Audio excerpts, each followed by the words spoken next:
It's the party of the summer. Yeah, party! Remember Bret Hart versus the British Bulldog? Yeah, party! Remember Batista versus the Great Khali? That one's less good, but yeah, party! Remember Undertaker versus fake Undertaker? That's...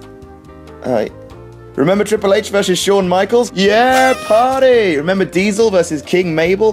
What? Why? The point is, SummerSlam's history is full of ups and downs. For every glorious moment like Kurt Angle versus Rey Mysterio, there's a Kane versus Bray Wyatt. For every WWE triumph, there's a controversy. I'm Adam from WhatCulture.com, and here are the top 10 SummerSlam controversies. Number 10, Fred Durst flips off the camera. Fred Durst is the lead singer of Limp Bizkit, a totally respectable band that everyone still listens to. He has a pretty grungy and fairly hardcore public persona to maintain, and feels he must conduct himself in certain ways on camera to communicate that he is a radical dude. At SummerSlam 2012, when the camera panned on him in the crowd, he flipped the camera the bird, telling the audience at home that he hated them for some reason. Again, something to do with him probably being a radical dude. A decade ago, flipping the bird was just part of the WWE wallpaper, but under PG rules, it's a huge no-no, and rumours abounded that he was forcibly removed from the building. Durst refuted those claims, saying that he went backstage to apologise for the gesture, then left early to beat traffic.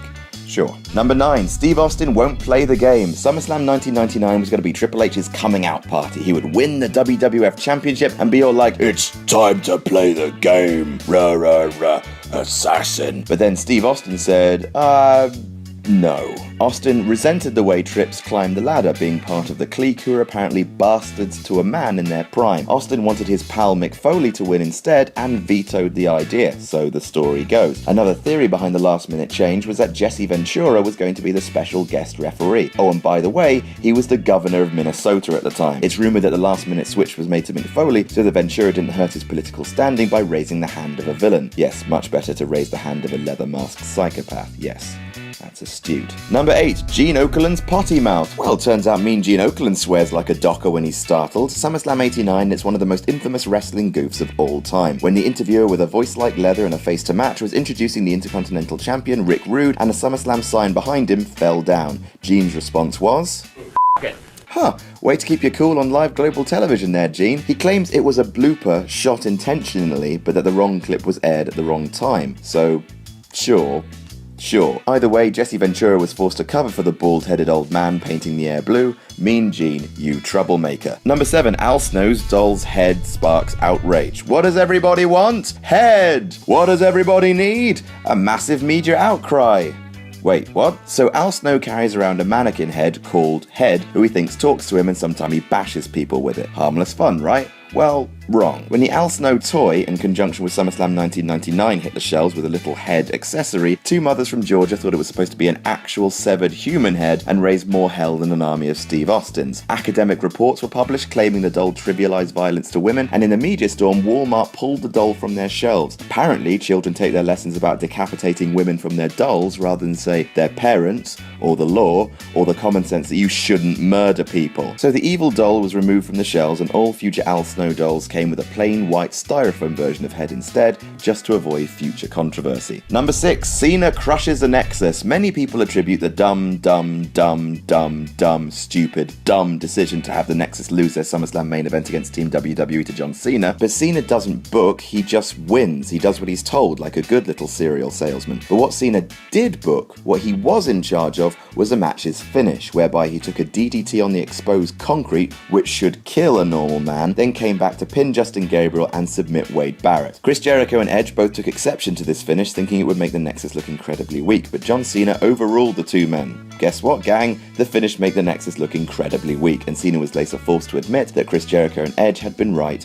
all along. Number 5, Lex Luger wins by countout. When Hulk Hogan left the WWF in 1993, Vince needed another tall, blonde, flag-waving surfer doofus. Lex was going into SummerSlam 1993 with plenty of momentum, having slammed the WWF champion Yokozuna on a battleship and going on the Lex Express bus tour to campaign for a title match. He was booked to win the match and the title in the main event at SummerSlam. Problem was, the locker room was all set to riot if that happened. Most people believed that Bret Hart should have been the face of the company. After all, the original plan plan had been for Hart to win the title from Hogan in a pass-the-torch match at SummerSlam, but Hogan refused, convincing McMahon that Hart was too small. According to Luger, top stars were threatening to walk out the company if the bodybuilder was pushed to the top. McMahon relented, but didn't want SummerSlam to end on a bum note, so Luger won the match by countout, so the title did not change hands. Despite this, Luger celebrated like he'd won it. He was hoisted on the Steiner brothers' shoulders and waved the American flag as balloons and confetti rained from the ceiling. He hadn't won the title. Everyone knew that he didn't, yet confetti and balloons. Doofus, doofus, doofus. Number 4, Hogan and HBK have a clash of egos. SummerSlam 2005 and the first ever match between Shawn Michaels and Hulk Hogan. A classic, right?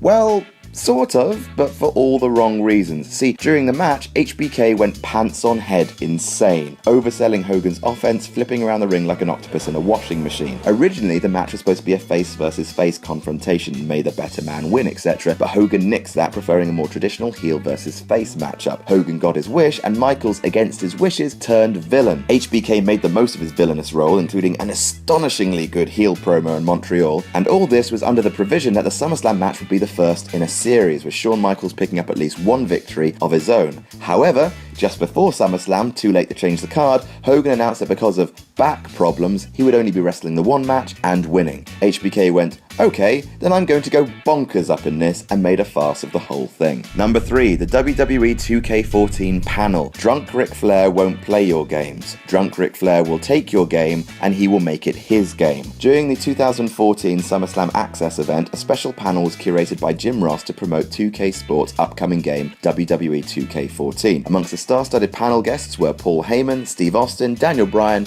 Mick Foley, and a drunk Ric Flair. Ric Flair was coming off one of the most traumatic periods of his life. His son Reed had died 5 months before, and it was probably too soon for Flair to be publicly working with the company. What damage did he do? He joked that Daniel Bryan didn't belong on the stage with the rest of the legends days before he was set to wrestle in the SummerSlam main event, mentioned his son's death, and stated that John Cena was a big drinker. WWE was a tiny bit absolutely furious. Flair was pulled from appearing at SummerSlam, and JR was fired from the company for failing to control the Nature Boy, and potentially for having a drink on the job himself. Number 2, Owen Hart nearly ends Austin's career. SummerSlam 97, and it's the most infamous SummerSlam botch of all time, and when you know exactly what's happening to Stone Cold Steve Austin's neck, it's still hard to watch to this day. Austin was briefly paralysed from the neck down, and the injury would nag him for years, eventually forcing him to retire from active competition 5 years later in 2003. The uproar that followed is one of the reasons why the piledriver is currently banned in the WWE, but still, you gotta hand it to Austin, he went on to win the damn match, rolling up Owen Hart and winning the Intercontinental Championship. Take that, kayfabe. Take that right in the neck. Number 1, Ultimate Warrior holds the company hostage. So, don't hold Vince McMahon hostage, guys. Do not do that thing. Weeks before SummerSlam, Ultimate Warrior was ultimate worrying about his status in the company and was pressing Vince for more money for his WrestleMania 7 appearance. Basically, he wanted as much as Hulk. Despite not being in the main event, he felt his star was equal to Hogan's and wanted $500,000 to make that official, as well as a number of other written demands, or he would no-show the biggest party of the summer. With his SummerSlam 1991 main event under threat, Hogan and Warrior versus Sergeant Slaughter, Colonel Mustafa and General Adnan, McMahon felt he had a gun to his head and relented, giving Warrior the cash, then immediately suspended him as soon as SummerSlam was done. Like literally that night. Warrior went backstage and bam, you're gone. Warrior then went on to quit the company. Perhaps he should have been glad that Vince didn't take Hogan and Slaughter up on their offer to deal with Warrior physically. And that's our list. Did we miss any out? Tell us about it in the comments, and don't forget to like, share and subscribe. You can even follow me on Twitter. Here, I'm Adam from WhatCulture.com, and I'll see you soon.